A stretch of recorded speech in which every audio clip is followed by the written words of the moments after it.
Բարի լույս, դեկտեմբերի 4-ին ազգային ժողովը դեմ քվեարկեց կուտակային կենսաթոշակային համակարգի պարտադիր բաղադրիչի կիրառումը 1 տարով հետաձգելու առաջարկությունը։ Այս առիթով էլ դեմ եմ կուտակային կենսաթոշակային համակարգի նախաձեռնությունը այսօր դեկտեմբերի 5-ին կազմակերպում է բողոքի ակցիա երթ մեքենաներով։ Երթը կմեկնարկի ժամը 12:30-ին մարզահամերգային համալիրի ավտոկայանատեղից եւ կշարունակվի դրոշակներով մինչեւ Հանրապետության հրապարակ։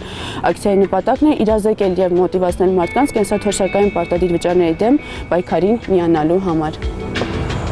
Այսօր կամավորների միջազգային օրն է։ 1985 թվականին ՄԱԿ-ի գլխավոր ասամբլեան անդամ երկրների կառավարություններին առաջարկեց ամեն տարի դեկտեմբերի 5-ին նշել կամավորության միջազգային օրը, հանուն տնտեսական եւ սոցիալական զարգացման։ Կամավորության հռչակագրում ասված է, որ կամավորներն իրավունք ունեն իրենց ժամանակը, տաղանդը եւ էներգիան նվիրել կոլեկտիվ միջոցառումներին չակնկալելով պարգևատրություն։